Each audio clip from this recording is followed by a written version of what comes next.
Oh, right. Thank you for joining, everybody. Really nice to see so many people sign up and attend the call. I think we've got some new faces here, so just to give a little bit of a kind of introduction to what this is all about, really. Keith and I have been talking for about 6 months about doing an online user group together. We were just super busy at the end of last year, but we kind of, we were supposed to keep it quiet. Didn't quite work out that way. But kind of what we wanted to do is provide a user group online where new speakers and experienced speakers could come and bring their sessions to a friendly group of people in a safe space. And we've got some of our good friends here today with Anya Black, Howdang Rashid and Sean Astrakhan. So we're super excited for that.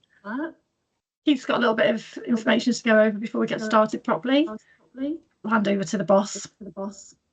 Boss, I wish. Thank you, Sarah. Thanks everyone for joining us today. So yeah, this is our second event, as Sarah mentioned. Let me just go ahead and do a bit of muting there, just get a little bit of an echo. There we go. So welcome to the group. Just to get the housekeeping out of the way, we do have a code of conduct. We're just using the Microsoft one.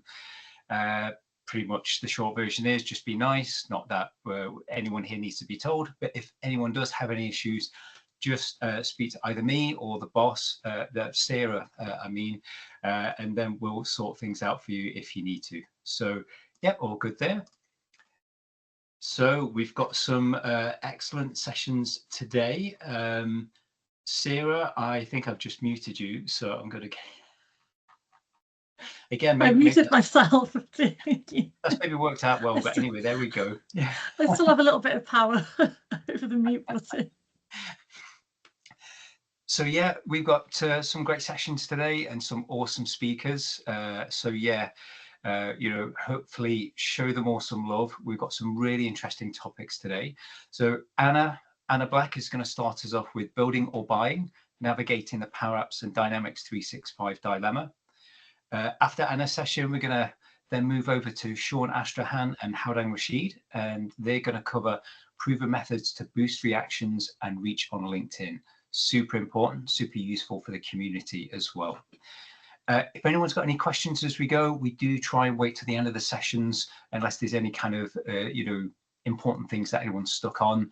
If there is, just feel free to raise the hand. That's probably the easiest way of getting the question asked. Otherwise, again, we'll try and find some time at the end of the sessions for a bit of Q&A as well. So Sarah, anything more for you, or are we good to go? The chat's not working for me, Keith. That's the only thing it's working for others, but not me. Has anyone else got any issues with the chat? Let's see. It's just worked for me. Have you got a prompt in Teams saying accept or anything? Oh, probably. No worries. Franco, are you here to help? Yeah, tech support's here. No, afraid not. Saying I've got the same issue with chat.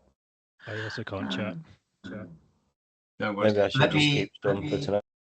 Yeah, good stuff. I can see a few it's working okay for, like Chris said, myself and a few others. So yeah, let me look into that while we have the session.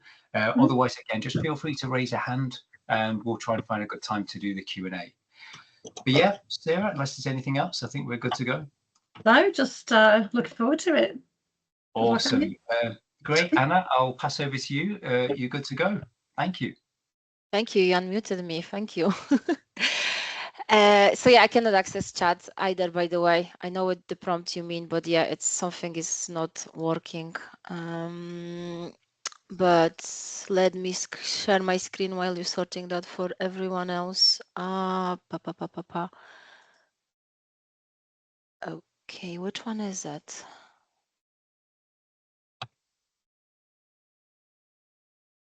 Okay, can you see my screen?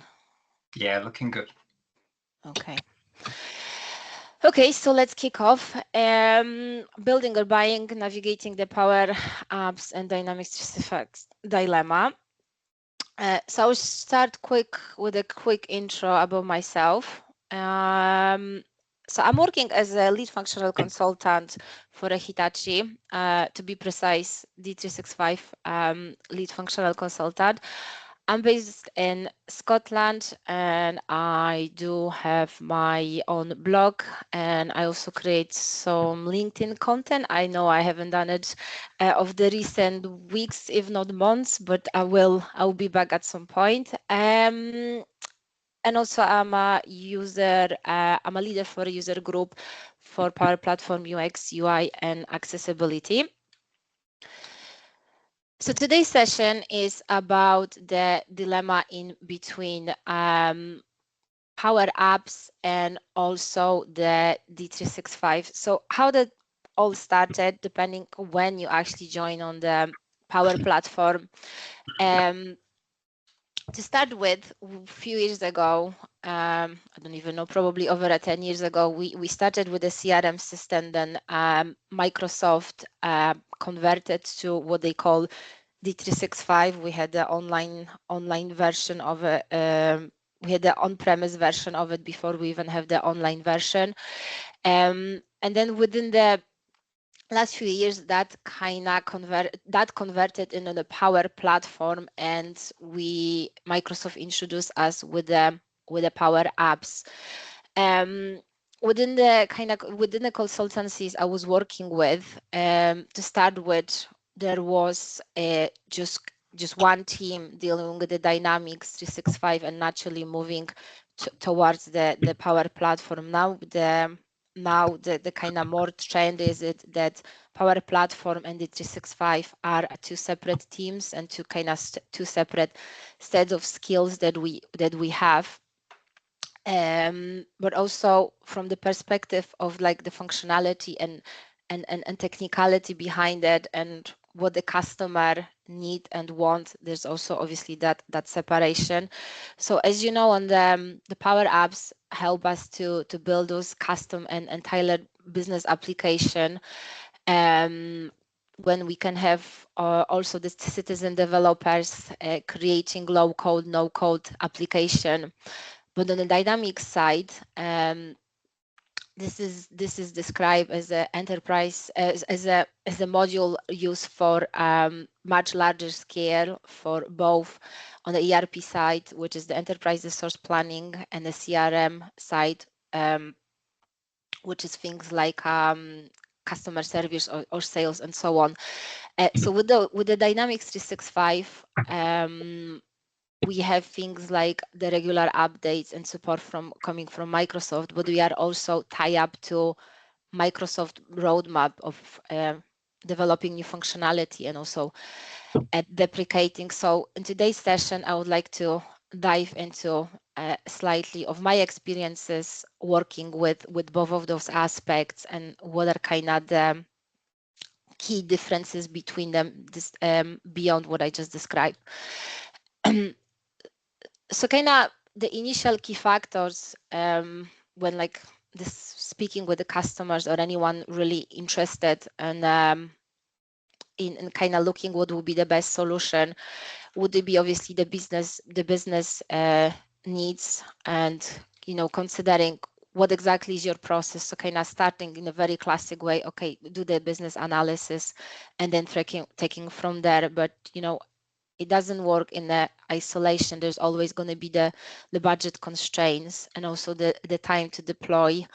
And another kind of big aspect of it is what's going to happen in the future. Are we going to build small and remain small, or is the possibility we might have to extend? And again, how to be like that future proof. So again, I'm going to dive into those individual aspects and explore on that more. So let's start with the cost. Obviously, lots of things are driven by the cost for individuals and organizations as well.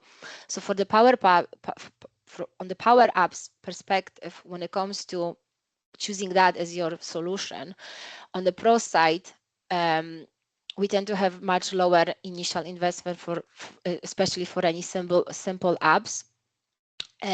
We don't pay for any unnecessary features. We build exactly what we need. Again, the licensing model is constantly changing. So if I'm if I'm saying any incorrect information with regards to licenses, please feel free to correct me in a chat. If you know better, I will give you my up-to-date information.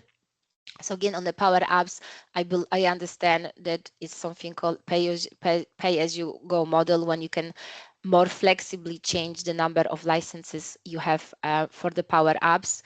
And again, it's more appropriate for the small scale solutions.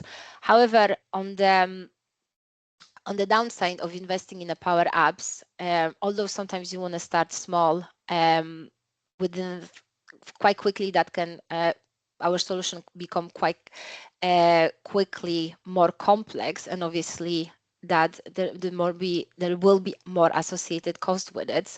And again, if we're building something from scratch, that will require much more input from us when it comes to the maintenance. Usually for the Power Apps, it's more recommended to go with the internal resource for the support, rather than reaching out to any external suppliers for it. So again, both of them are associated with the cost. And again, we have some hidden cost that comes with there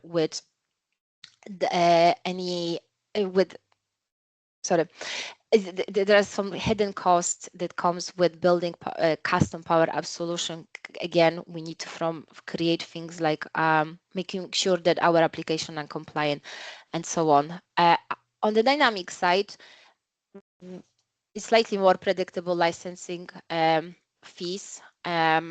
Usually, again, to best of my knowledge, the way the Microsoft works, the customers can reach out and they can agree on the long-term agreement and have some beneficial rates for the licenses. But again, that might tie them up in a more long-term investment. However, as I said, at least is that no.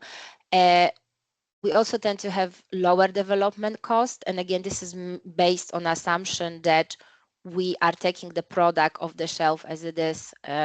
We tend to refer to it as a kind of vanilla deployment, rather than really adjusting the dynamics to be as the processes. We are more taking it and changing the internal processes to be more aligned with the actual product. Things like this still happen. And obviously on the Pro side, because we are using Microsoft as a vendor for our product, any issues we can support, we can rely on their direct support. And again, we do have that value for the money. Okay, we're paying much more than for a Power Apps, but Microsoft, it's constantly investing and developing new features. Obviously, the recent trend, it's everything Copilot and AI driven. So yes, we don't pay any extra for that. It's always it's included in those regular updates we are getting. But then, as I mentioned before, although we know that cost upfront for the licenses, it still requires that long-term commitment to that. And again, if you want to start customizing anything to move away from that vanilla product to be more aligned with what the business needs, those customer that is associated with increased costs, and in general, because of the higher licenses cost in general, that return of investment into any Dynamics 365 deployment, it's always going to be longer. But then again, when it comes to the cost, obviously, if we want to drive a fancy car, we need to pay for it, and the same for any software we will investing. So I found the recent published report from Gartner, where the Microsoft it's still in the leader on the leaderboard when it comes to the CRM systems. And again, similarly, I pulled some recent reviews from the Gartner Peer Insight. So again, Microsoft compared to the key competitors like Salesforce and SAP, they are still one of the leaders. So we are paying extra, but then we are really getting one of the best software that is out there. So the cost, obviously, it's not the only thing we need to worry about. I'm just checking on time, 20 past. Okay. The next thing is obviously scalability and flexibility. So although yes, we can customize and build our powers exactly as we need it, the challenge, it is quite challenging to really make sure that we can scale that in the future. And then we need to consider two sides that obviously we will have more users using the system, but also the number of different records that we'll be processing. Again, for me, this is the skill on its own. Unless you really understand how that should be done, you can quite easily fail on that. While on the dynamic side, obviously the product already is designed to handle those enterprise grade operation. And again, the scalability also comes with the fact that, okay, we can start with one module, let's say it's sales, and then we can expand it more easily to add additional functionality, but by plugging marketing module and also the customer service and moving to also adding that finance and operation to the mix as well. But in the same respect, there is some that flexibility trades-off that come with the dynamics.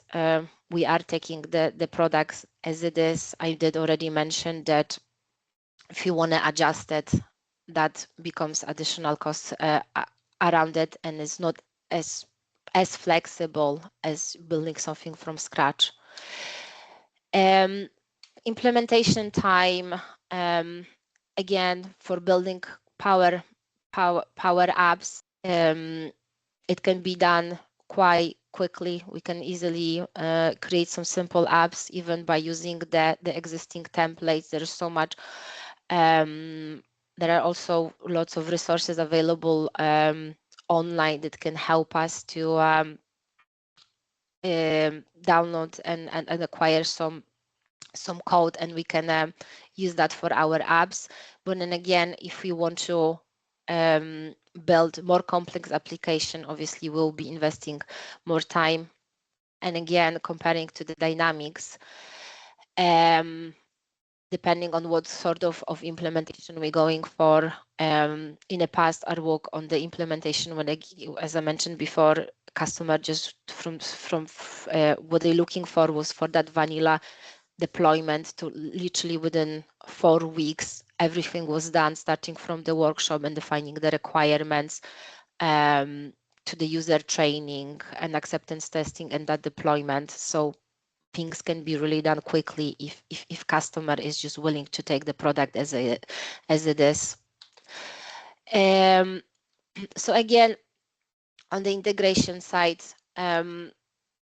it's in some respect it's quite similar on both sides. We have the flexibility of connecting. There's so many existing connectors. We can use the Power Automate and so on to connect on both sides, Power Apps and Dynamics. But then again, from my perspective, the Dynamics adds that extra integration options with different vendors. I'm trying to think about good example that I can only think about a very old one of using MailChimp with the Dynamics. There used to be something called Power MailChimp, so that was like a ready pre-installed solution to connect those two. And then on some of the external vendors website, when you already have that separate license, you can also download and install those connectors. When from the Power Apps perspective, if you're creating your own data model and so on, it might be more challenging in that respect. Again, I very briefly mentioned the maintenance as well. So the positive things that obviously we have that full control over the updates and enhancements that goes to our Power Apps. And we also can align that with what is the priority for us as a business. However, again, we do need to have dedicated internal resources for maintenance.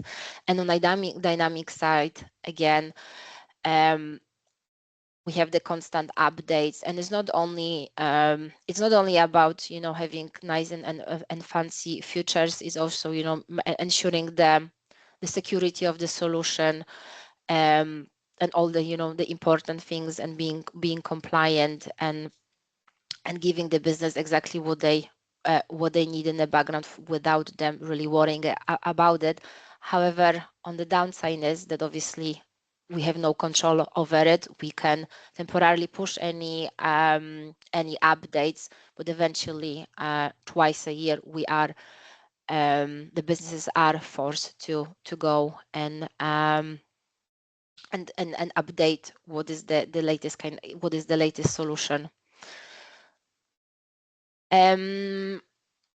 So on the kind of risk side, probably some of it will be echo.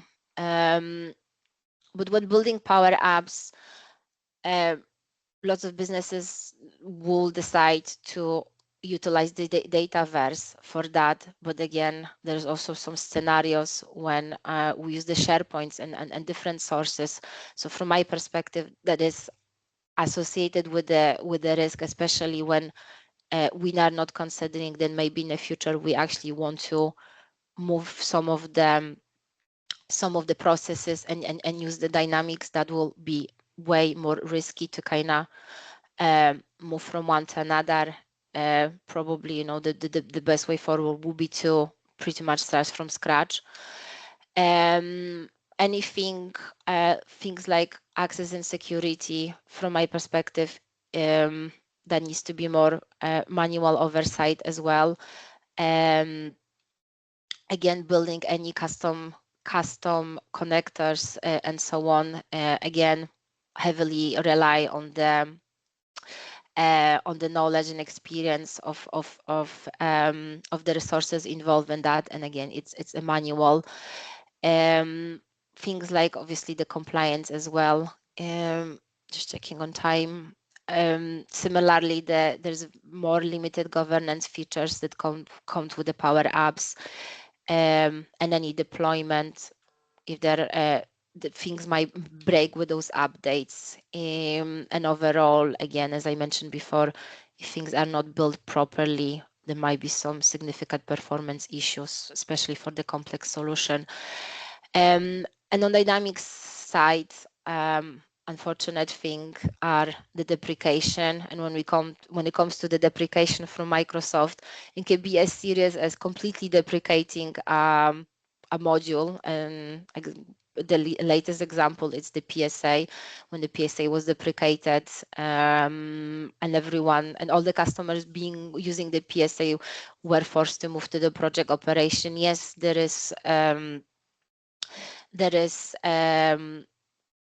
was a way to apply that upgrade to move from one to another, but on the paper that looks really well. However, I had some insight from a couple of projects when things didn't go exactly as Microsoft prescribed. Again, on the other latest deprecations are things like the outbound marketing. I keep saying marketing.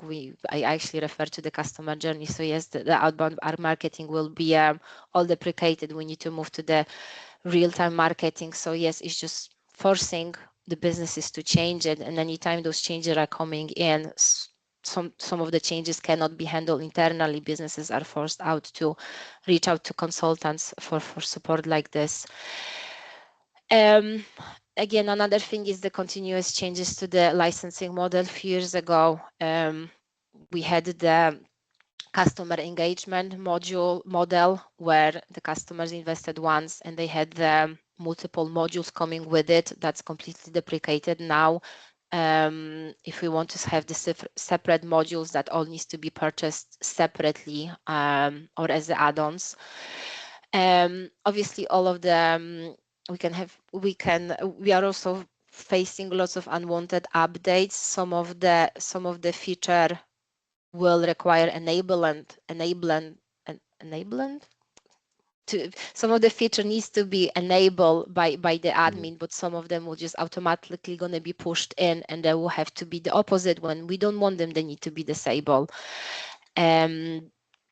Another thing is from the risk perspective, when it comes to Dynamics, it's a bit lack of control for the capacity. Again, over the last few years, I noticed that sometimes Microsoft can push an update overnight, and all of a sudden there is a significant spike in the capacity. So if someone is not monitoring that and it's not being proactive about having enough capacity purchased, that can cause a bit of an issue. And again, some of the mandatory updates can definitely impact the existing customization as well, because things might not be compatible with what is coming and what is being deprecated. And again, when we're customizing any elements with the Dynamics, unless they are applying to the best practices, they can cause issues, but also Microsoft might refuse to support that might refuse to support certain functionality if we completely creating a contradicting logic to what they built.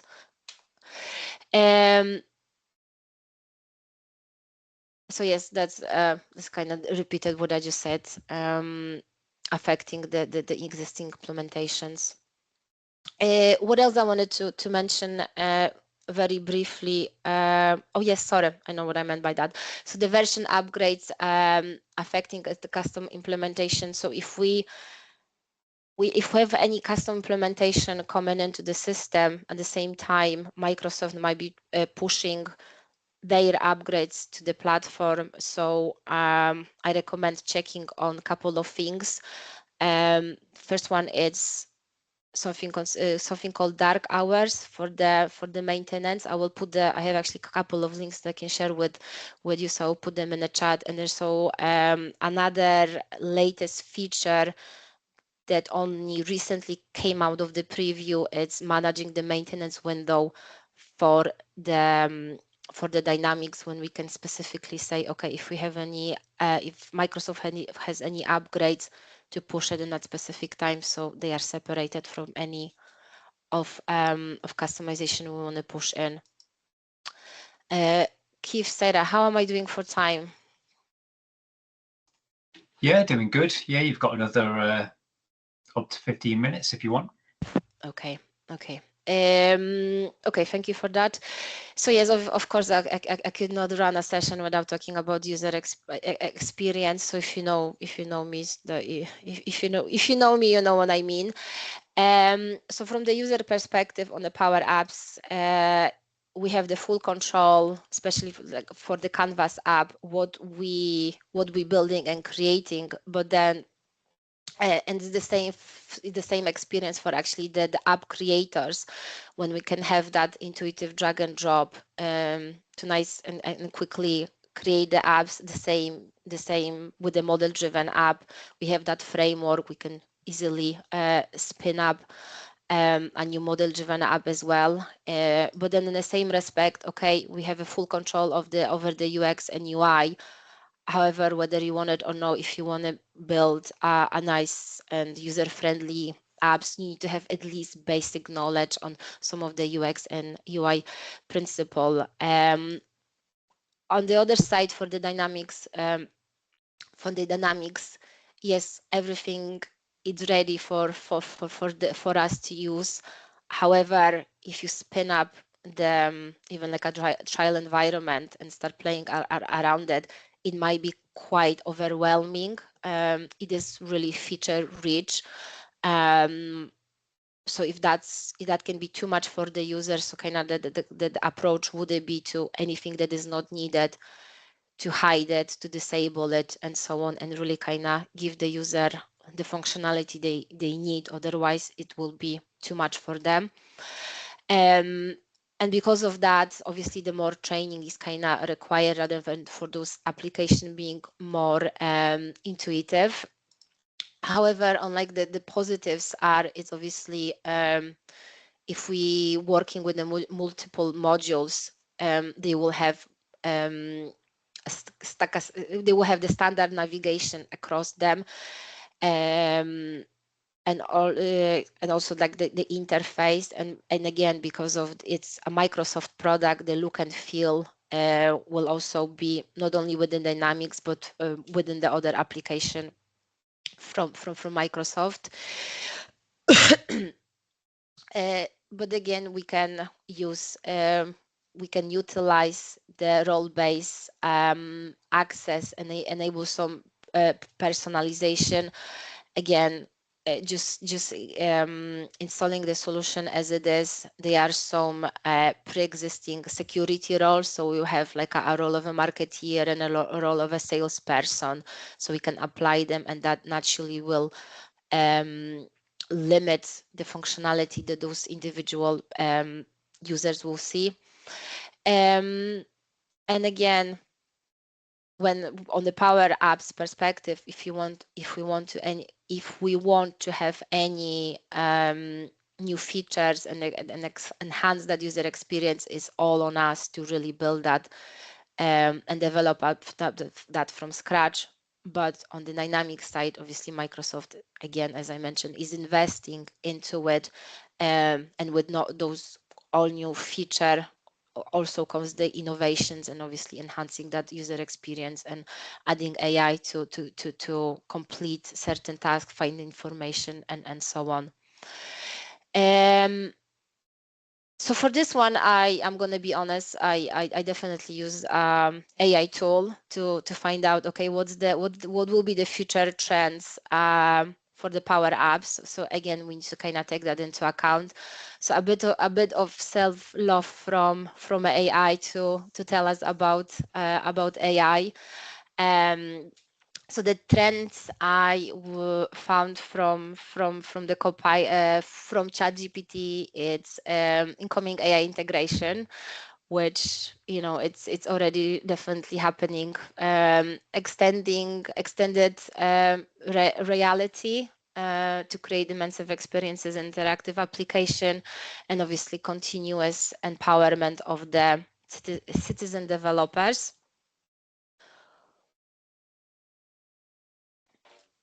And then on the Dynamics side, again, very similar, obviously, constant developing the AI specific features and so on.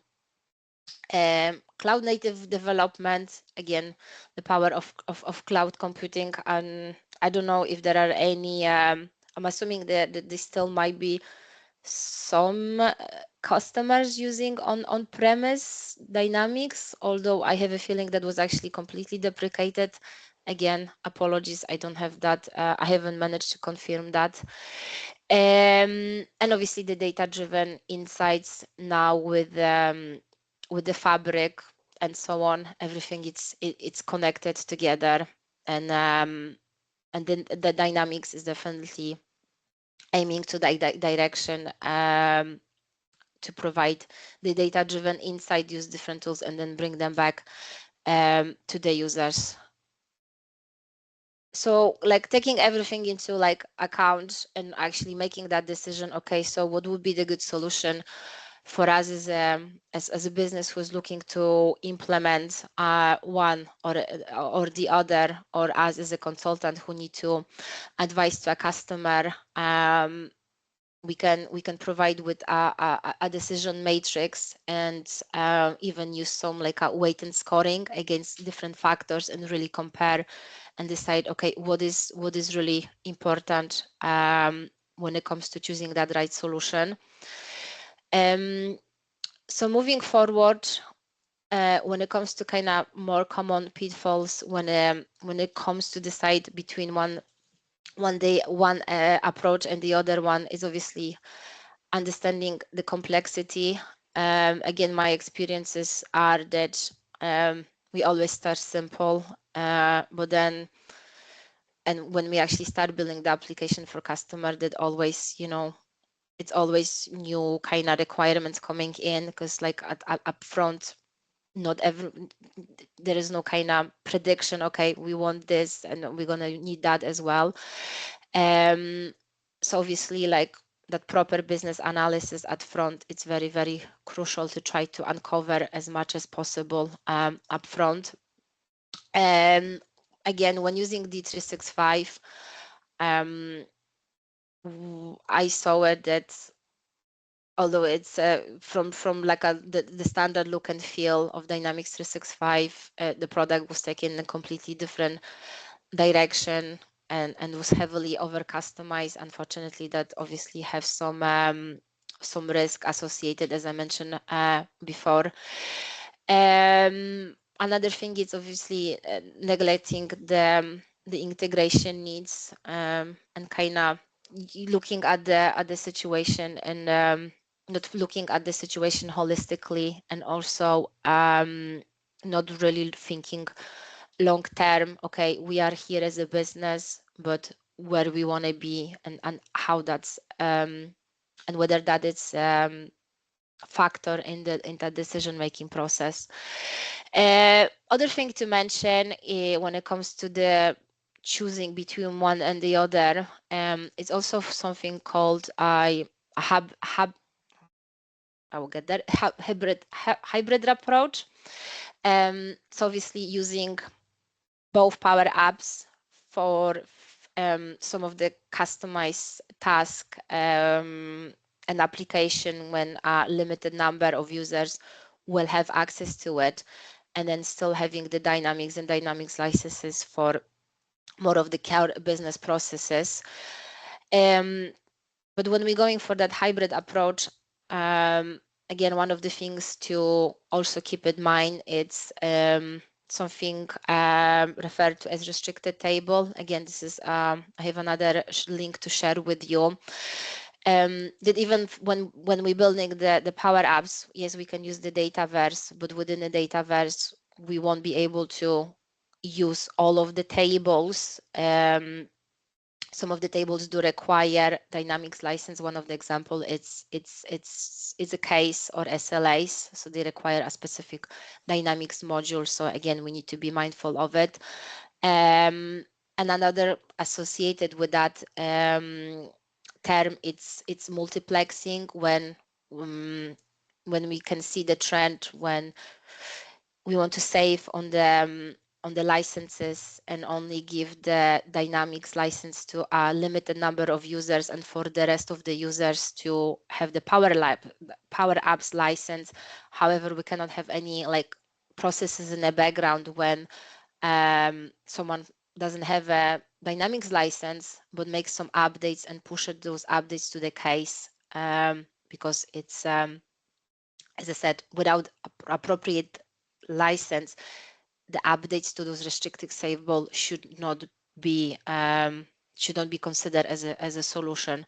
It is doable, but then if Microsoft will audit the system, obviously, I don't know, there might be some fines or anything. I don't know exactly how Microsoft handles that, but again, we need to be aware of that. So kind of thinking about the real world examples, how things are approached. So for the small businesses, small business might be kind of scared away by investing into the Dynamics because of the license, but it doesn't mean that they don't. I did work on few implementation for Dynamics when I dealt with charities and non-profit organization. Again, for organization like this, Microsoft does offer preferential rate. So it's definitely worth looking into it and not being scared by the price tag you see on the Microsoft site. So kind of for the medium enterprise, that's possibly where it's really worth again investing more heavily into the Dynamics 365 and the different modules that come with it. Again, one of the example of kind of more medium-sized project I worked on was to move from Salesforce to Dynamics. Again, customer at the time, I think they invested in around 500 licenses, and that was a combination of both sales and customer service, and then was done across a few countries. And again, the kind of quite common model for the large corporation is also to have the Dynamics 365 for those core operation, but also invest in the Power Apps.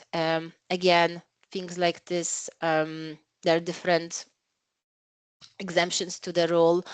I heard of there's one from a fellow consultant. I heard there is a financial institution somewhere in Scotland that they just went and invested in a few hundred licenses across different Dynamics modules, and they're just trying to figure out what's the best way to kind of apply that in their business. But again, we are talking about large corporations with quite deep pockets to be able to do something like this and follow that kind of approach. So kind of thinking about like potential really a framework for that decision making, just to kind of bring everything together. So definitely having them looking into the company strategy, mission, and vision.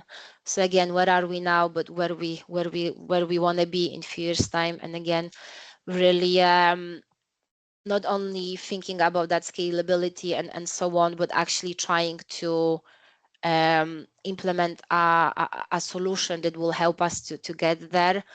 A few years ago, I worked for RBS, and at the time their vision was to be a #1 bag for customer service, trust, and advocacy by 2020. So them implementing a CRM solution at the time was one of the enablers to actually get them to where they want to be. The next one is obviously really focusing on what are the key business requirements and user needs. Obviously, there's always going to be budget constraints. No one has unlimited amount of money, so kind of thinking about the implementation costs, the licenses, the maintenance, and so on. Obviously, thinking about the time we have for the deployment. For example, there was a really big push through the pandemic, when there was lots of organization relying on being in the office and working from the office, and all of a sudden, yes, we actually need to push and go to cloud. So we will have the time constraints and try to accelerate that process in a situation like this, or even extreme situation like that. Again, I mentioned that a few times, so like another one is this escapability needs, but also things like, that business value as well. So what else we wanted to achieve? We want to like improve that overall quality of the service we provide to our customer, but also, improve the user productivity, employee satisfaction, and so on. Rather than having multiple application, we want to aim for as they refer it, one-stop shop for everything. So kind of another few last words from my perspective. I don't want to repeat myself. I'm just going to call it out of the things I did not cover. So one of the things we can definitely do is develop POC, proof of concept, and develop very kind of quick mock-ups for using both Power Apps built from scratch, or using the D365, and also consider that a hybrid approach. again, engage with Microsoft. Again, we're coming from so as a business or a customer, when considering that, either seek support directly from Microsoft or Microsoft partners. But if you're already working on a Microsoft partner, again, you can directly engage with Microsoft and seek for some support in that respect if you are not entirely sure. So evaluating that cost, availability of resources and implementation time, planning from growth, and just taking everything into consideration and making that final informed decision, rather than just thinking, okay, I saw the demo for Dynamics, I like it, and I want to invest in that. Okay, that's it from me. Any questions?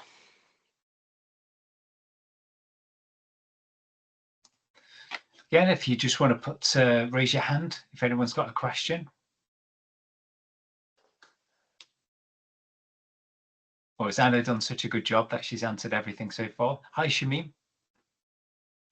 Hi, yeah, sorry, I just had a question. I've put it in the chat and some people have made some comments, but nowadays there's a lot of reliance because Microsoft have advertised Power Platform as being this citizen, anyone basically can make an app kind of thing. So a lot of organizations are relying on internal citizen developers to create apps for their organization.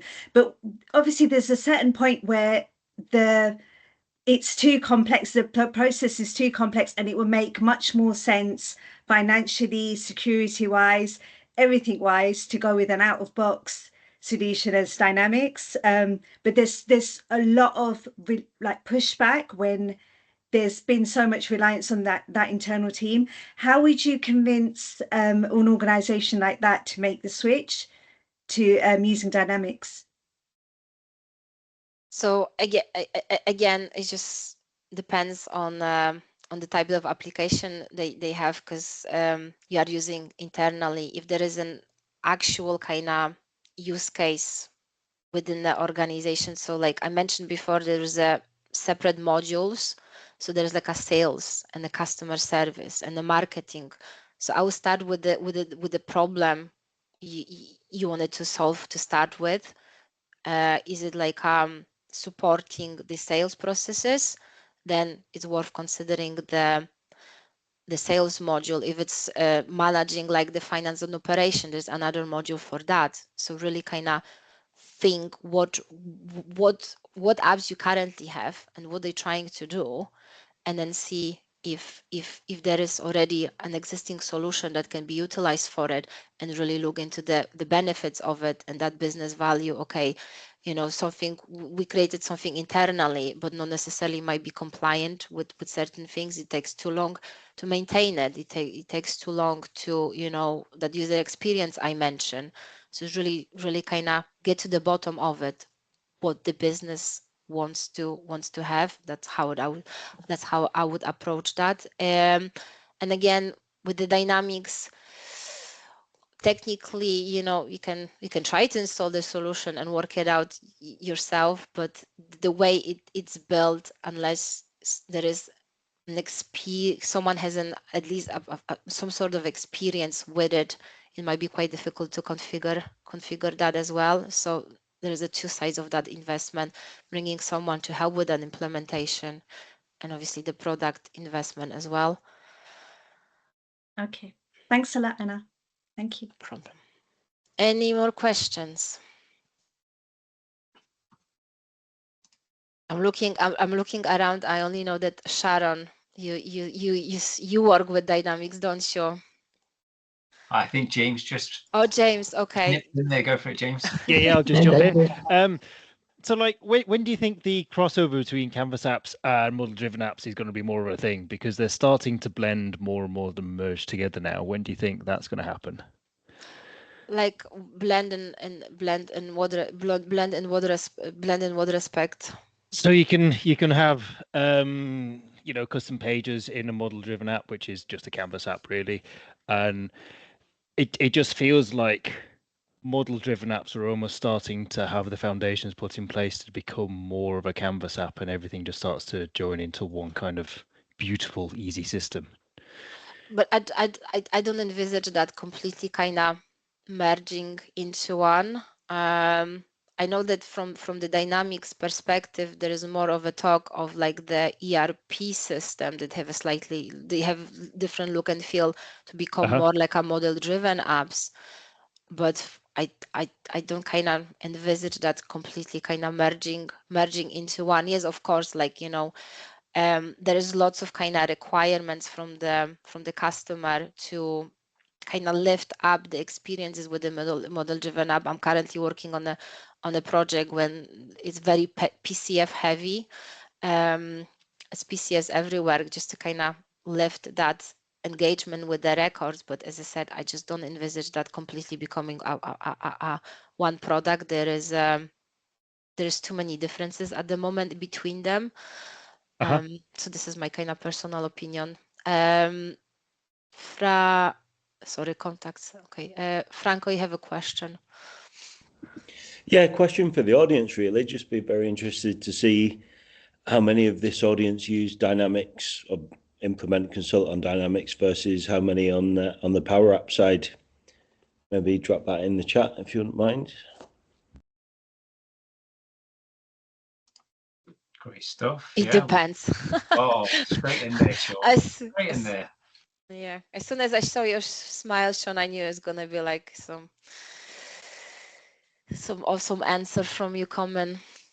Apologies, I do have another hand from Judy. Yes.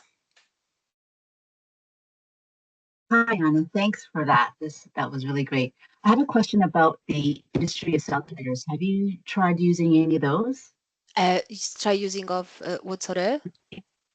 Accelerators. So there's one for there's one for education, government, media, and entertainment, nonprofit, and telecommunications. Have you heard of those?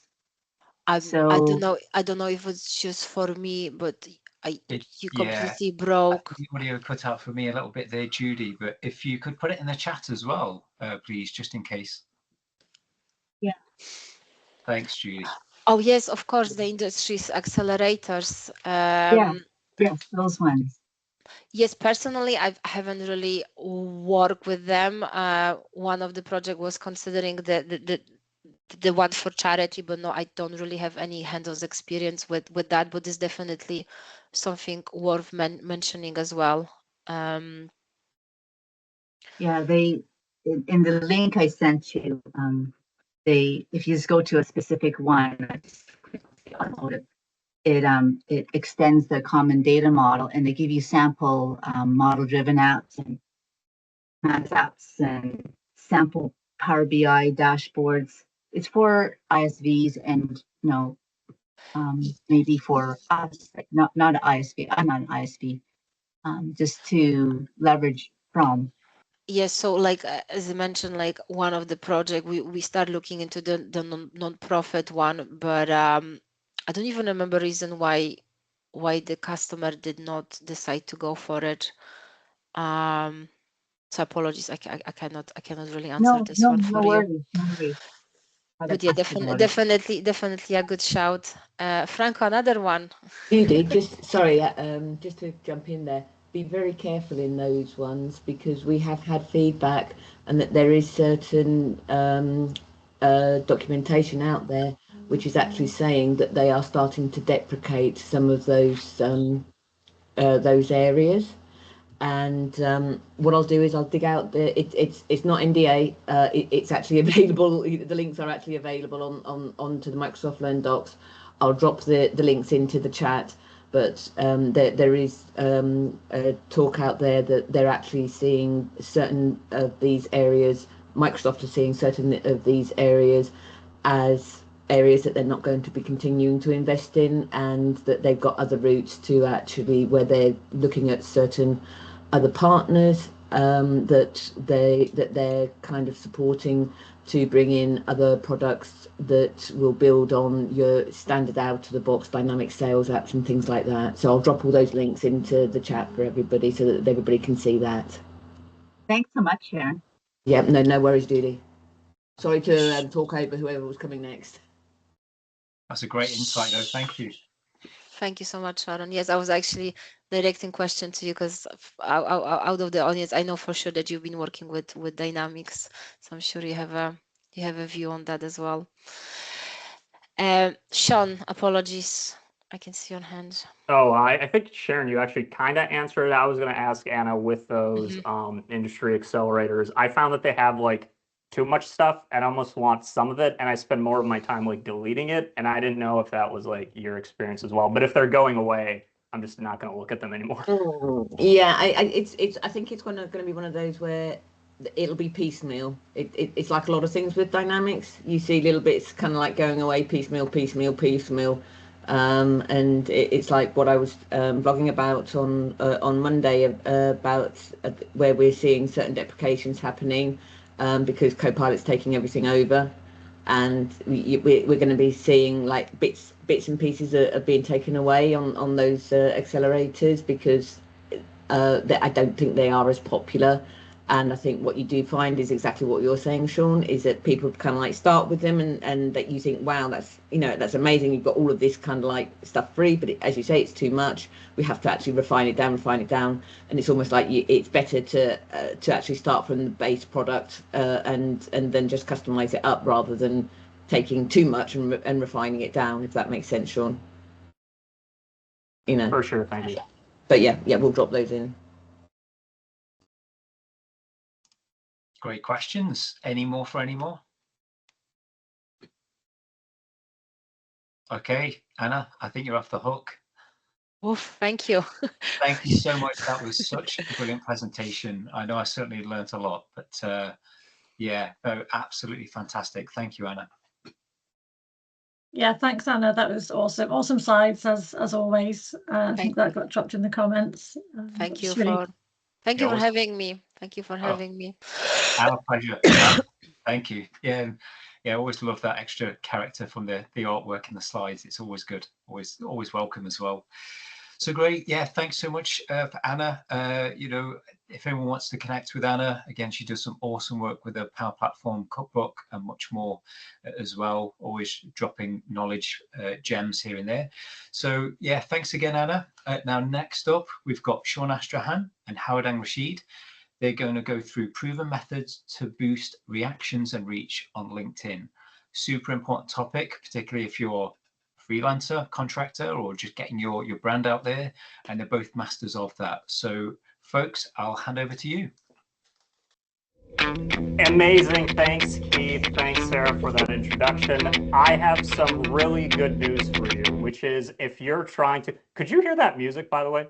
Yeah, that was we could hear the awesome. music. We did. Oh, that was a rocket. I have some great news for you where if you're trying to become like more popular on LinkedIn, or you're trying to figure out how do I get more reactions, the really good news is you don't need to figure that out. It's all been done for you.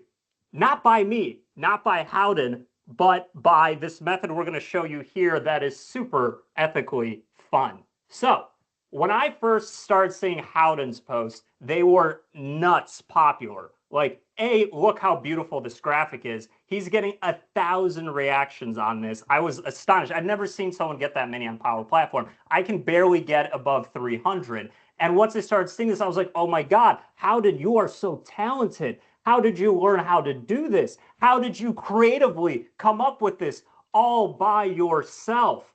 Howdang, what's your secret? And then I told Sean that I'm a big fraud, and I actually copied this design from someone else who was also included in the post. So it was ethical, but yeah, copied from someone else. That's it. He just took this, and you can't see it in the screenshot here, but his literal title, this is Roadmap to Certifications in Power Platform. So that's our whole presentation is really, oh, by the way, I took his idea because I thought it was so good, and I just did my own version of it right here. This reaction count for me feels great. I'm good with it. I'm not even really providing that much value or teaching anything here. I'm just promoting myself. To get this reaction count feels great. So our answer for you is ethical stealing. Steal other people's stuff, that's it. Somebody else already solved that problem. You take the same thing and apply it to Power Platform. I've taken this even into the ways people write. For instance, I saw this amazing post of someone who's nowhere near my industry. It's about like HR leadership. And he made this wonderful roadmap that I can't really apply. But I saw this. He's adding all these little red dots. And I was like, that's super cool. And these green dots. Oh, I like that. So I stole it. And then I did the exact same thing. And I added my own little dots, added my own graphic. And then boom, this reaction count right here, I'm very happy with. So in this case, because I'm kind of stealing a writing style, I could credit him for sure. But since he's so far away from like my industry, I don't feel as guilty about it. However, if I took like his graphic, I absolutely would, just like Howdang said, so hence the importance of ethical stealing. Now, another question that comes up a lot in posting is, well, how often should you post? Does it really matter to do it regularly? Like, is there any proof if this works? And that's when I'm going to come in, and I don't have near enough a good setup like Sean, so you can't see me in the corner, but I can show you this. So this keeps me going in a lot of what I do in life, not just in LinkedIn, literally in everything. When it comes to exercise, when it comes to meditation, when it comes to diet, it's just about consistency. And it sounds a bit boring, but this is genuinely my story. So I've probably posted for about a year now, and you can see starting off at the beginning, very inconsistent, 0 impressions one day, and kind of all the way up from January until about June, July.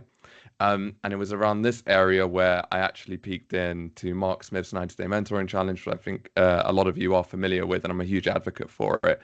And I joined one of the live calls, and we kind of went over something very simple, but I feel like some people need to be reminded more than they're taught. And I feel like that was a case for me. And he spoke about consistency.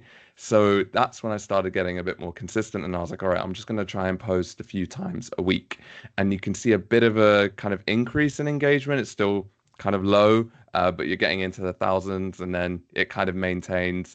You can see I dip off a little bit, but then I come back, and then you can see I'm more consistent, more consistent, more consistent, more consistent until it explodes. And then from that point, you've obviously got your peaks, and then you've got your dips, you've got your peaks, and you've got your dips. And that's kind of the story after you kind of hit a certain engagement bracket, I feel like.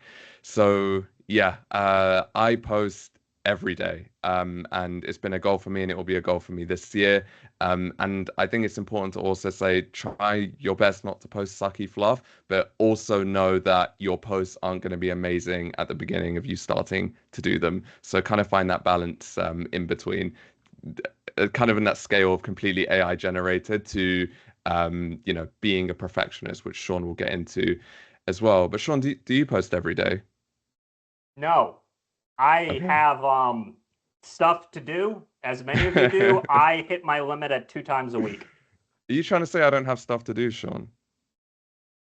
Man, that was not rehearsed. I wish I had a comeback that I thought of. I don't. Now I just look not nice. I'm joking. I love you. Beautiful. So, it's really hard to compete with Howdang, considering his posts are just absolutely destroying.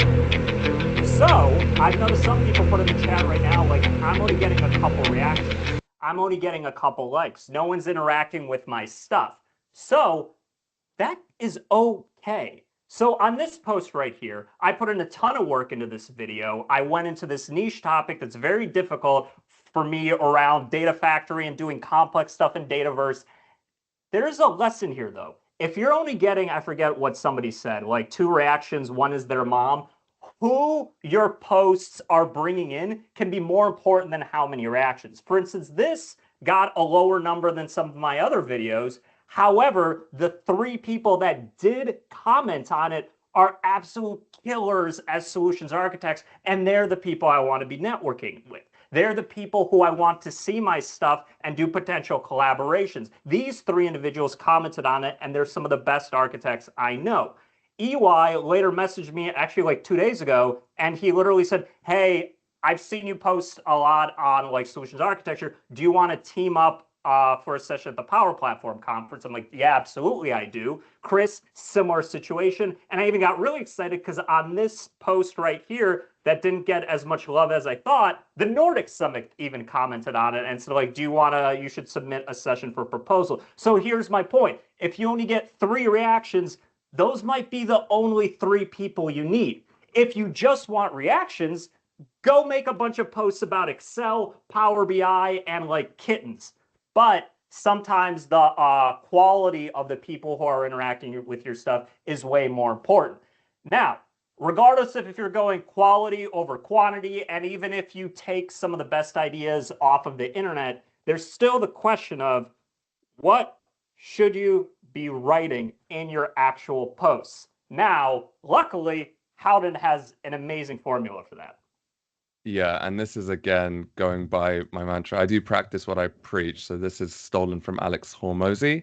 It's the hook, retain, reward framework. And I've been using this for all of my posts. So I will present and we'll go through it. So I've effectively got a post here on the left, and we're going to take the hooks, the retain, the reward from that post. And I'll kind of explain each one. So starting with the hook, when I was building my first Canvas app a few years ago, I was lost. So we need to have something here in the beginning, and Sean will show you how to do that kind of practically, to stop someone scrolling from the while they're looking at social media, because there's just so much out there. So you need to be super elegant in kind of the first few lines that you're actually putting on your post. Then you've got retain. I like to add this one in here. It's not so important, but just something where you're delivering consistent value through a list or a story or pointers, something like that.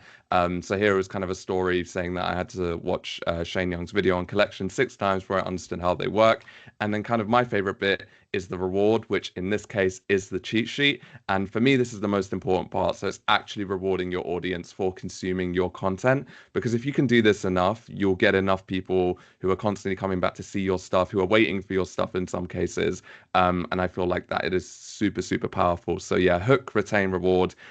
If you want a framework to create your post, this is for me the best one that's worked. But I think Sean's going to go through why you shouldn't be a perfectionist with every post. So Sean, back to you. For sure. So this post right here, I worked so hard on. I spent so much time deciding whether I should use the word sabotage or destroy. And I was like, are we doing blue dark or are we doing blue light? And then here I was like, okay, these shades are good. How big of an X should I do here? Should I do circle here or should I do an X here? And then I tried to make this gorgeous. And I thought this was such good advice here. I thought this post would honestly like do really well and crush. But the surprising things I actually noticed when I finally looked at the results was that it did really bad. That means when I actually looked at it, I was like, why is this doing so poorly? And there are multiple reasons. Maybe the people who follow me don't think of me as a recruiter. Maybe the fonts are ugly. There's a million reasons here. But the main mistake I did was not trying. The mistake I did was being a perfectionist. But I learned from this mistake. The thing is, Howdang is able to post every single day because he's not falling into the perfectionist problem. So don't do what I did and make overly good stuff. What you can do is fishing.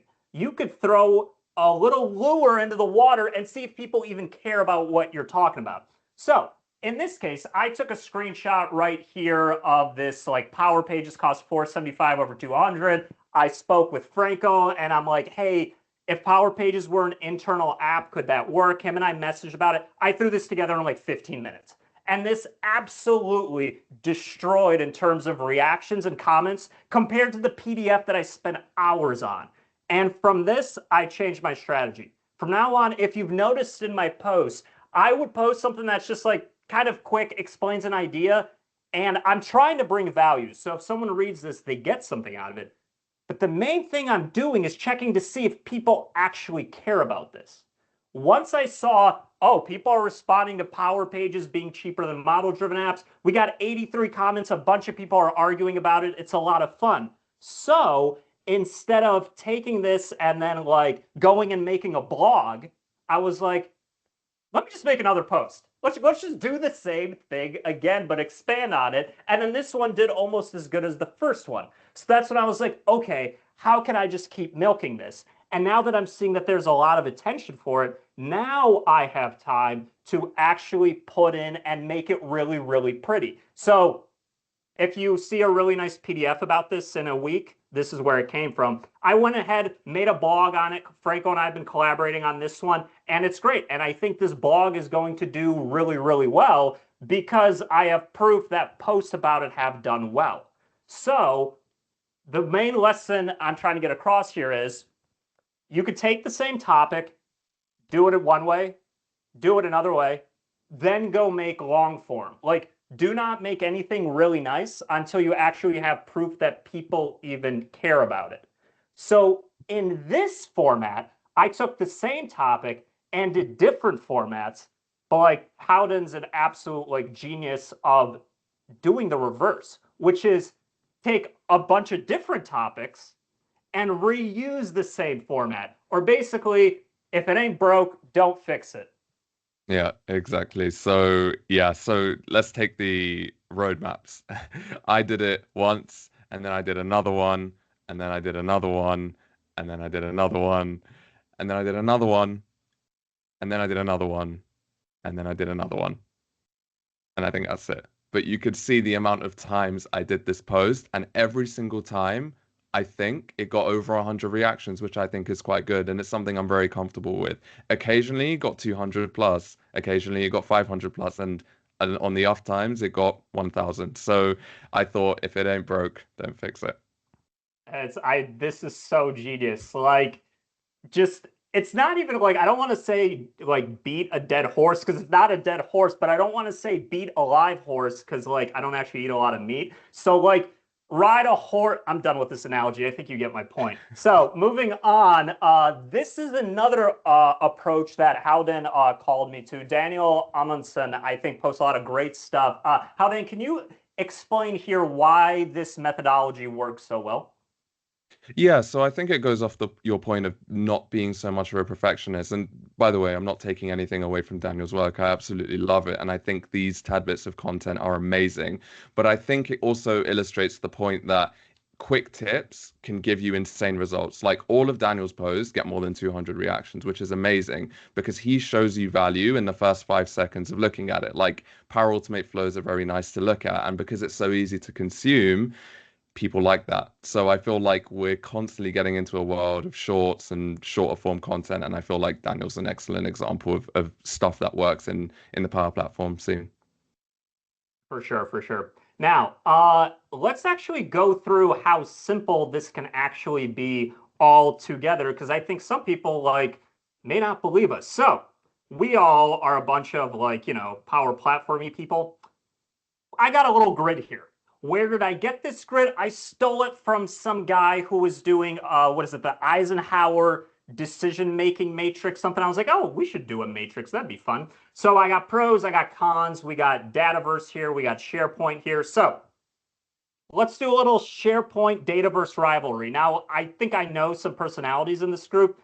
SharePoint isn't awful. You don't have to hate it. There's a place for it. So let's do a pro of SharePoint. Feel free to write this in the chat or raise your hand if you want to. I'll start off and make it easy. A pro of SharePoint is that it's free. What other ones do people have? Okay, free, fine. I'll put it twice. There we go. Just for Rob Rising. Which one has better performance? Ooh, we got user friendly. I see Craig threw that in there. All right, we got two. I'll help out on this one. Higher performance is Dataverse. Runs a lot faster. You get a lot less delegation issues. Secure, it depends. Thanks. I think that's karma for me saying it earlier. With existing, depends where existing. Azure Blob, sure. I'll say documents, let's throw it into SharePoint. Like, it's really good at that. With managed metadata, with metadata tagging, it's not. Both are secure. Okay, so we'll put it there. So I will put robust security customizations. Cool. What else we got? That's it. We got both our secure relational database. Cool. Relational model. All right. So we all love Dataverse. What about this? Let's talk about the cons. What are the cons of Dataverse? Expensive. Thank you, Nathan. Yeah, we're just going to keep building this post. Cost is expensive for sure. It falls into the same one. Licensing is confusing for sure. It's expensive. There we go. So we got a few explanations for it. It's expensive. Let's do data capacity. I think Duncan was talking about that earlier. Anything else in here? Steeper learning curve. Love it, Craig. Steeper, harder to learn. Terminology, it's a table, not an entity. Okay, so I'm going to think through how to put that one. It's free in SP twice. Cost should be under Dataverse model for sure. What are the, I'm surprised. I thought there would be more people like hating on SharePoint here, but apparently all love it, which is great because those are my kind of people. I think SharePoint's lovely. What are the cons of SharePoint?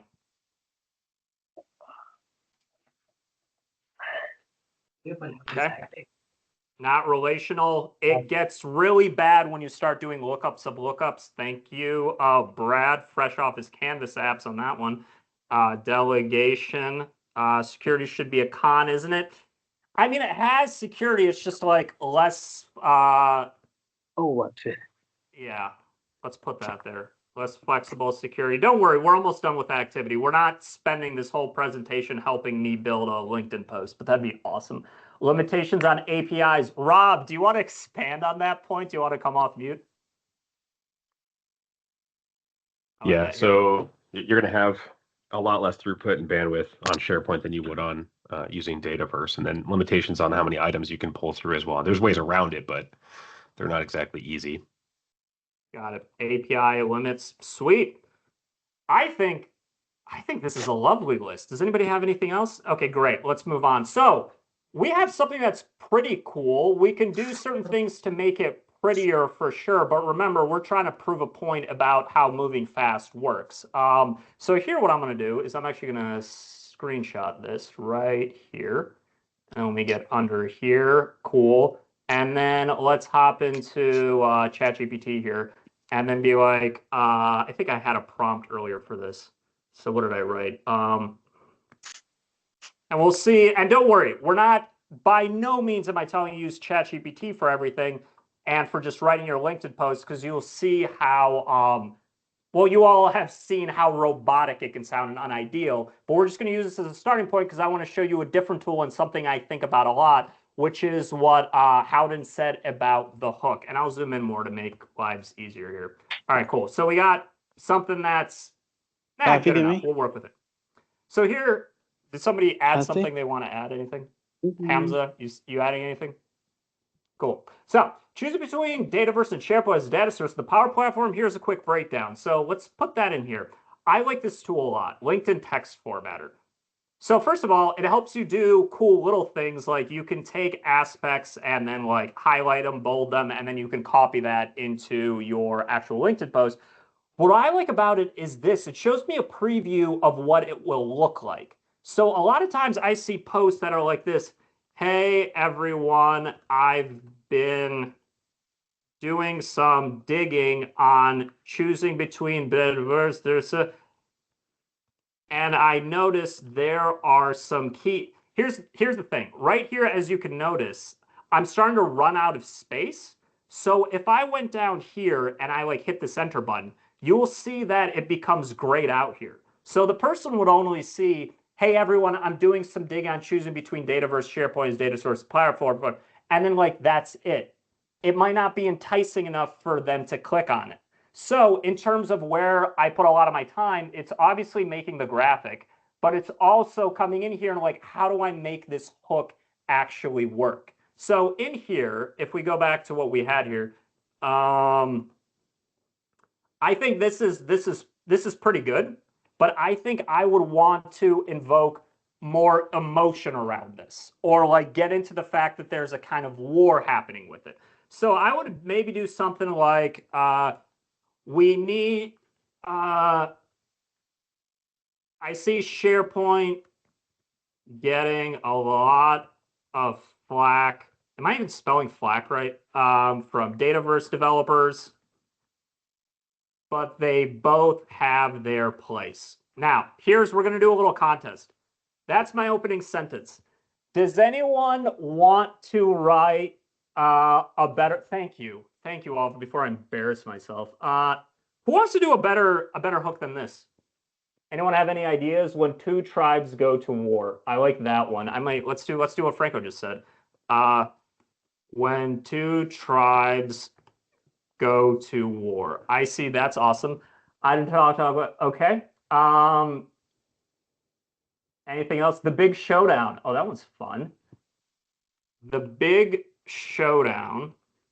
Okay, one is all that you could score. That's cool. Oh man, that's interesting. That was fun. Okay, fine. You want me to do big caps here?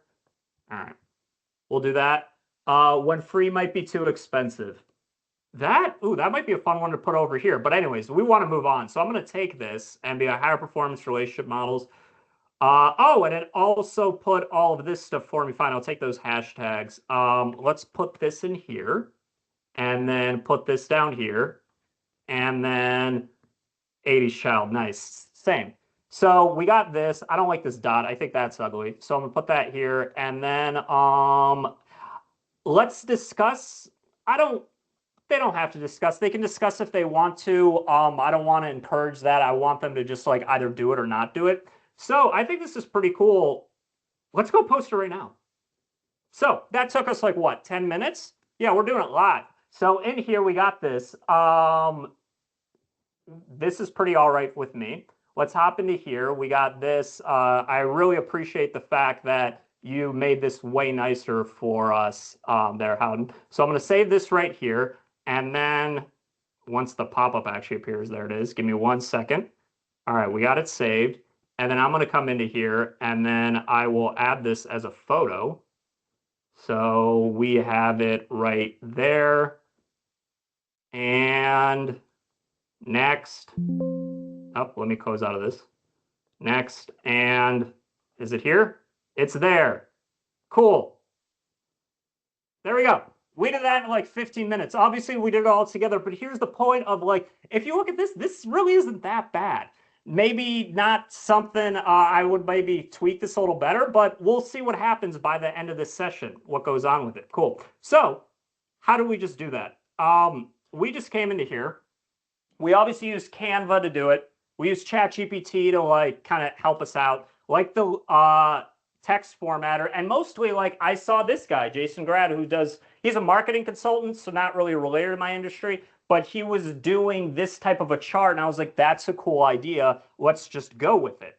And then afterwards, we want to talk about one more thing. By the way, Howden, we're at like 25 minutes. So we are zooming through all our content. So we're going to have time to go have to improv by the end of this and answer questions. Awesome. So this will make it more fun.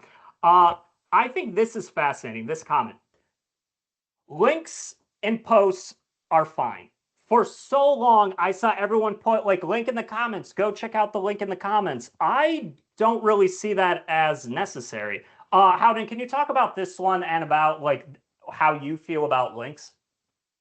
Yeah, I never quite got links in the comments. I felt I understood, but I don't think I did. So in this post specifically, yeah, I didn't put any links in the comments. I think I did put a link to my website because I was trying to get people to subscribe to my website. So that was a bit of a call to action within the post. But yeah, no links in the comments. Wasn't something I ever did.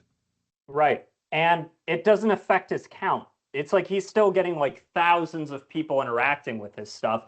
I started putting links in my post directly instead of wasting my time jumping in the comments, remembering to add it there. I haven't seen a single change, and I'm very grateful for it. Exactly what Craig said. Why are you putting me in a scavenger hunt? If I wanted to do Where's Waldo, I'd read the book. There's something else fascinating happening here in terms of not working. So check this out. This quality right here, you can't really see the details of what's going on in this cheat sheet. So I saw Howden doing a lot with cheat sheets. They're very popular. When I open this link, this isn't because of the resolution PowerPoint. This is what it looked like. Like, you can't actually read any of this. You would have to take his image and then download it. or you would have to click the link in his post and then go to his website. And in the website, there was a downloadable link. But here's my point here.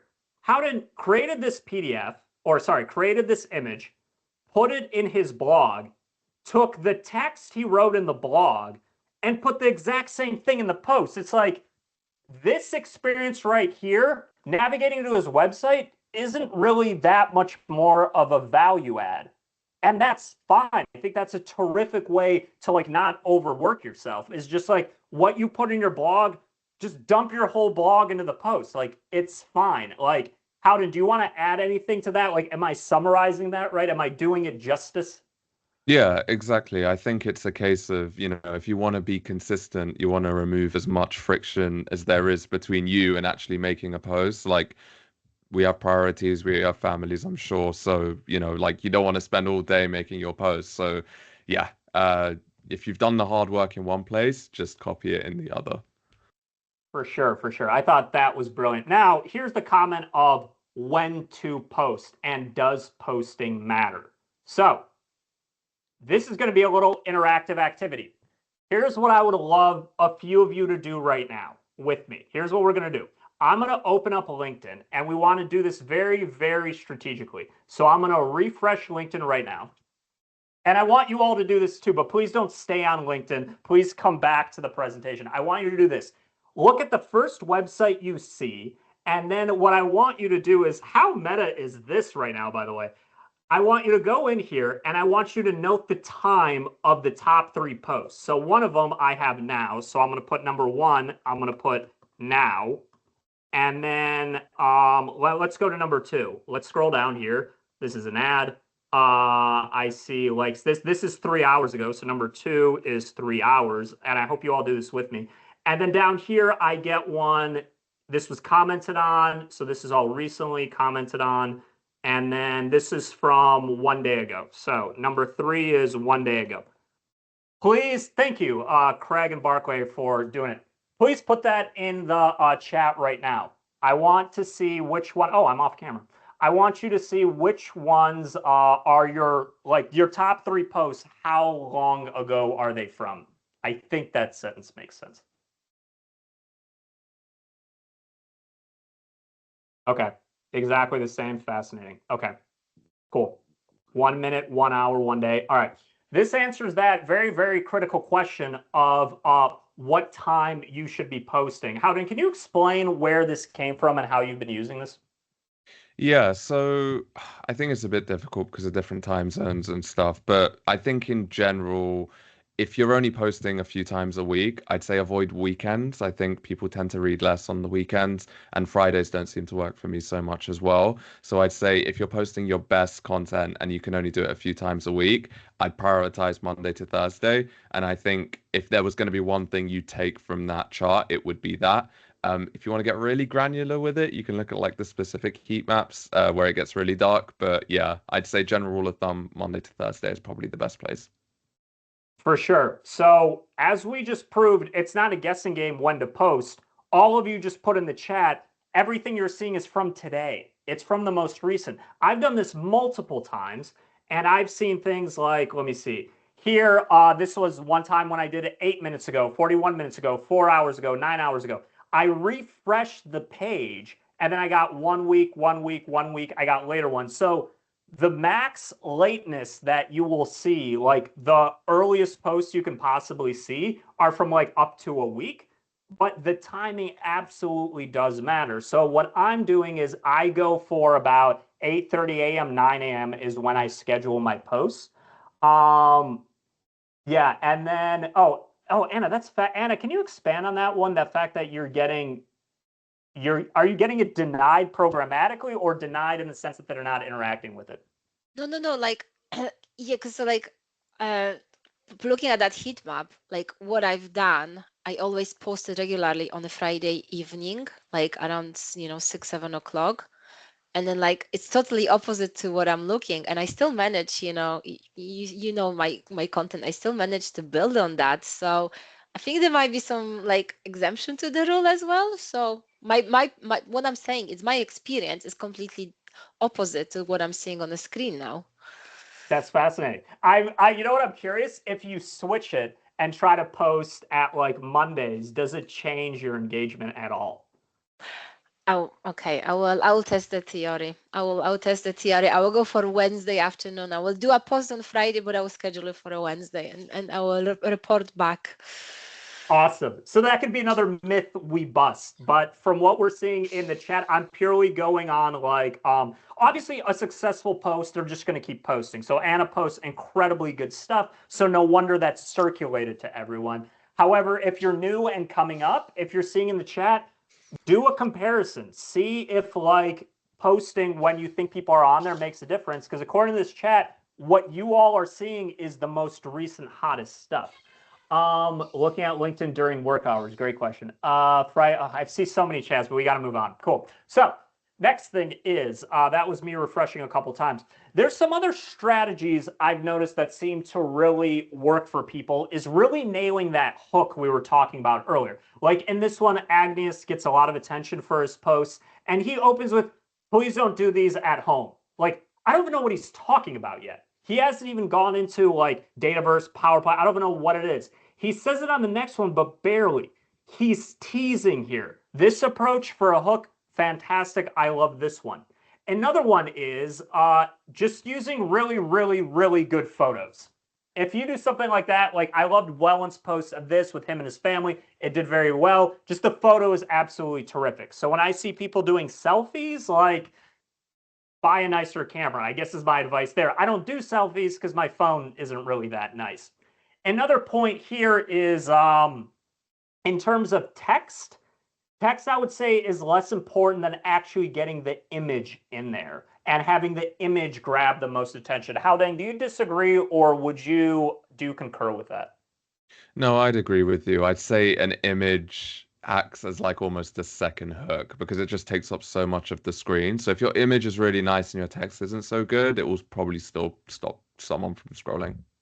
For sure, for sure. By the way, these slides that I'm showing you right now are the ones that Howden and I threw on here in case we had time to like talk about it. So if it's all right, Howden, do you want to pause and do a quick Q&A? Because we're just improvising at this point, which I'm fine to show you the rest of our stuff, but I wanted to see if anybody has any questions. Does anybody have any questions that they want to bring up or like concerns about LinkedIn or like any advice or anything in that before we just keep showing you some other things that we think are of value? No, I just posted on a chat question around what is your opinion on posting, personal posts on LinkedIn? Like as much as I loved Buland photo and his family and everything, I just like, I don't know, it would be my style to go and like start posting my personal stuff. Like I even feel a bit, I wasn't even sure if I want to like posts from attending like a Power Platform conference because it was like too many personal photos in it. So yeah, what is your opinion? I love that question so much. I have a very opinionated answer on that. Howden, do you have an opinion? Do you want to say yours first before I go? Yeah. No, I think it's a great question as well, Anna. I think it depends on the level of personal. Like if it's like a conference, I'd say that's like kind of flirting with the line of personal and professional because you've gone to a conference, you've probably met people who are known in the community, even people who aren't, it's you've gone to a conference, people are interested in that. I'd say every social media is different, right? And I feel like LinkedIn specifically, people value. They value tips, they value tricks, they value kind of how to do certain things in a certain way. So I'd say don't overdo it, but I'd say conferences is definitely something where I would be posting 100%.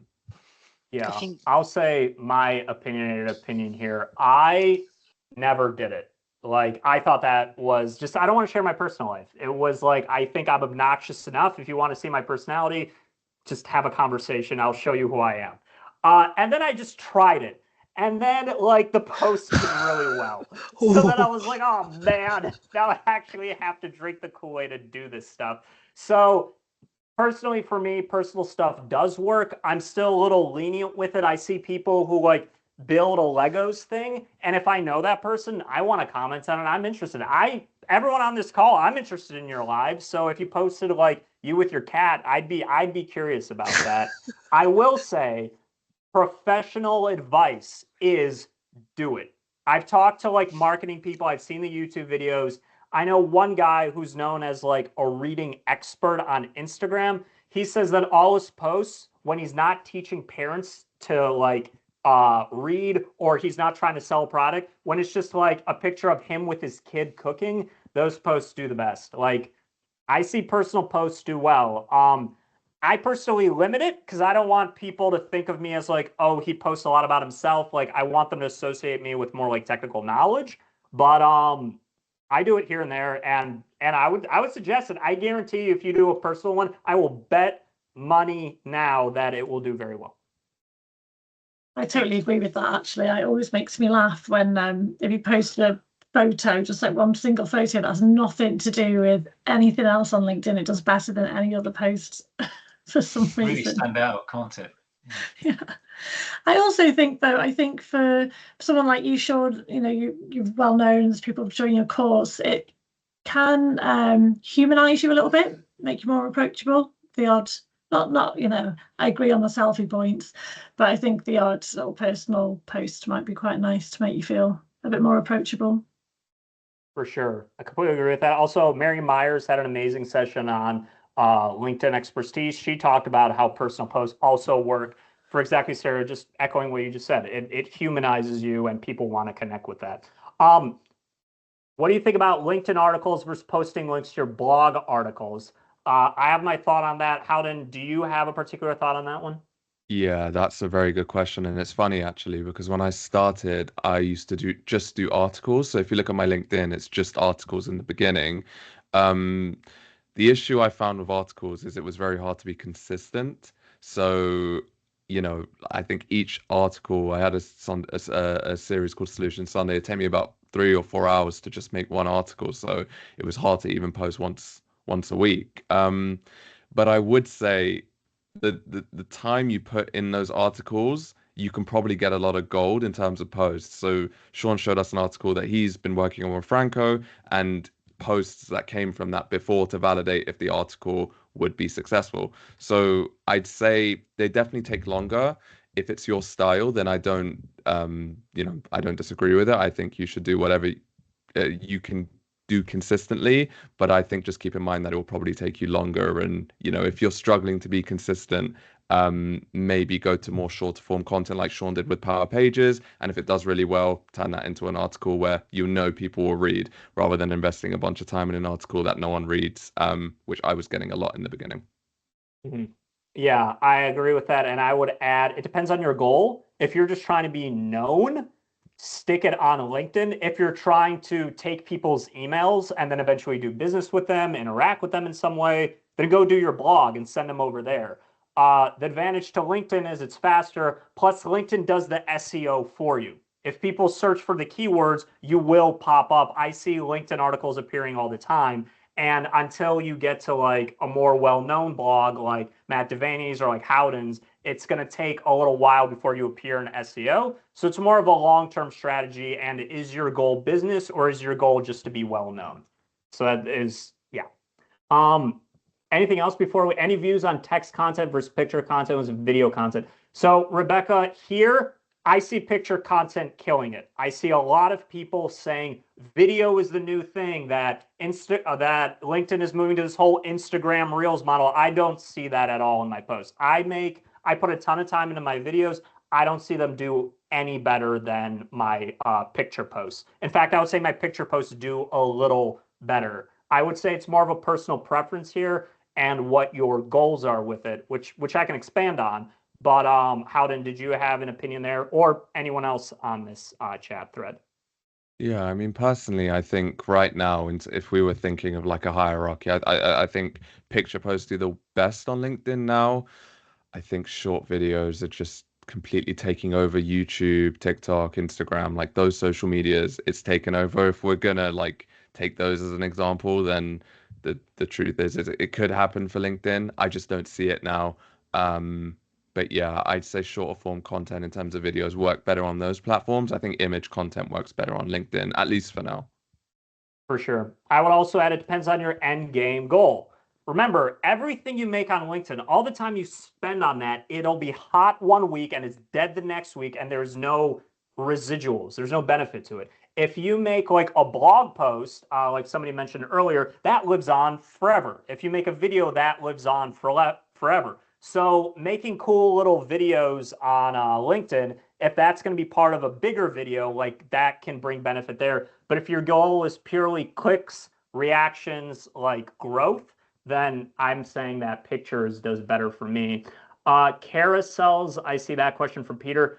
Carousels solve the main thing LinkedIn wants you to solve. It's called dwell time. I'll put that in the chat. So DWELL. They want people to stop their jobs, stop their life, stay on LinkedIn. That's their goal. And then obviously show them more ads. So carousels are terrific because they make somebody click through a lot of it and increases dwell time. The only risk with doing them is you got to have a really good carousel. Like you got to convince them to click on the next page of the carousel. I've noticed personally when I've experimented with them, I haven't seen carousels do better than just an image post. And since image posts are faster, I've just been doing that. I'm still experimenting with them, but I don't see carousels as doing, they're more work and I don't see them as giving me any more rewards personally. Anna, I know you're big in carousels, and then Howden, I don't know if you've been doing a lot of those. Yeah, I'll let Anna take this because I think she's very, very good at carousel posts. She is, but she's had to drop. She's Oh on no, duty, okay. sorry. No All right, problem. well, I'll give my opinion then. Nathan, I think is Nathan still here? He also. Nathan's also Yeah, really good at them. oh yeah, Yeah. Nathan, what's up, man? What do you think? Hey, sorry, I've got my camera off. I just got off the bike before this thing. Yeah, I found that carousels, firstly, I like them, you know, like I don't have the time to read blogs. I don't have the time to watch the video, whereas I can just flick through the carousel and quickly get the idea. And so I was like, okay, I like them, so I'm going to do it. And I've found that I get the highest engagement on those. The biggest challenge is how do you take a complex idea that might be paragraphs and paragraphs in a blog and make it 3 words on a slide? And that's the big challenge, but it's also kind of fun. And once you've got a template together, you can bang them out really quickly. So yeah, so that's been my experience. Nice. And yeah, I'd say Nathan is the king of carousels and Power Platform alongside Anna Black. They make great stuff with that. I haven't really cracked the code. I see Craig made a comment that he sees them as really popular.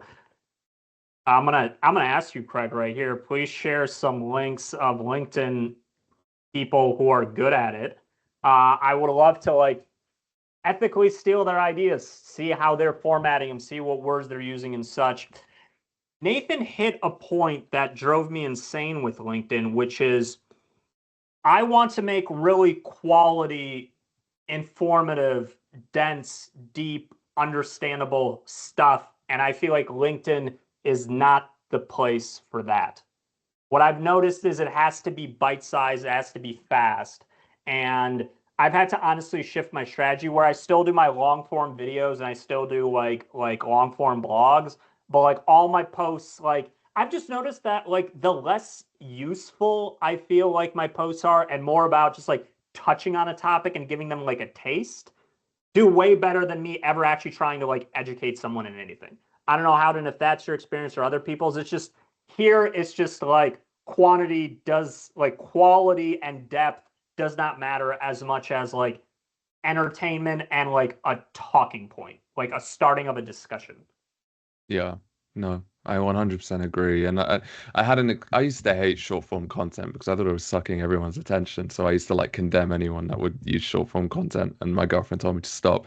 But I was like trying to learn how to do something. I was trying to unclog my bath, and I was like, oh, I don't want to watch like a 10-minute video on how to do this. Like, we don't have time for that. So you go on TikTok or you go on YouTube Shorts and you watch a 30-second video that shows you how to do it. And something I learned from that is I think more and more often nowadays people don't want to read lengthy blog posts or watch lengthy videos unless it's actually a problem that they're actively trying to solve. And even then, if they can get it from a shorter form of content, they will. So yeah, they will always value the amount of value you can give them in the shortest amount of time. For sure. we are at the 47-minute mark, Sarah and Keith. We can keep showing stuff, or we weren't sure, like, should we be wrapping up now? I mean, if you've got more to show, I mean, it's very welcome. So keep going. If anyone does need to drop off, we totally understand, but we will be uploading a recording of this session on YouTube. So if there's anything you do miss, you've got to jump early. You're going to be able to play catch up at some point anyway. So if that's all right with you, Sarah, I'm happy if you guys want to carry on for a bit. I'm good. I have to ask, Sean, how did your video for Canadian Summit perform? That's a great question. That one I thought wouldn't do well because it's super specific. It's like, okay, I can attend this event or I can't attend this event. This event isn't even my continent. Why is anyone going to care? I will get the analytics right now on that and find out. It did all right for like one of my favorite videos. It got 74 reactions, 20 comments. So I was on a train. Yeah, it did pretty well. And my headphones weren't working, and I was like, all right, I'll watch this on the quiet. And I sat there giggling like to myself. And you can't explain it, can you? You know, all sorts of geese moose. That's I guess I can share that technique. So I don't know if any of you watched my videos, but what I do at the end of them is I put something really obnoxious. Like I talk about something that's unrelated. Like I just try to like either make someone laugh or talk about like my life or something. And I do that because it's just fun. But B, it's to see who's actually watching to the end of my videos. So like when people like, you can't not comment on it because it's something obnoxious. So then I'm like, okay, these people care, these people don't. What can I like work with? So there's some strategy to it. Thanks for calling that out, Sarah. And if they do enjoy it, are they chuffed with it, Sean? Would you say? They are quite chuffed, which for anyone who doesn't know what that word means, because I learned it like 3 months ago, is excited. All right. I guess the last thing I'll say is I'll put this here and we can kind of wrap up. Is one thing is a lot of people talk about comments and like trying to get people to repost. I don't see that as like it matters. I see a lot of people get a lot of comments. Like in terms of reaction count for comments, like it doesn't. I don't see it play a difference. I see Howdang getting thousands of reactions and like 10 comments.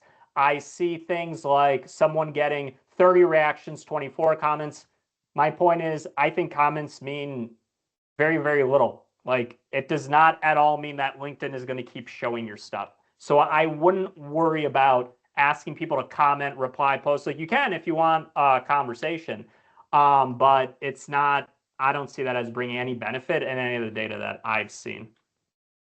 Howdang, anything else we should say before we wrap up for the day? There's something I always like to say, and it's I feel like the first hurdle I had to get over when I started making content, which was predominantly around putting yourself out there. Like I hate it, but I do it every day, and I feel like I'm better for it. So I think everyone has a unique story to share. Everyone wants to hear your stuff, just not at the beginning. So I feel like a lot of people just give up.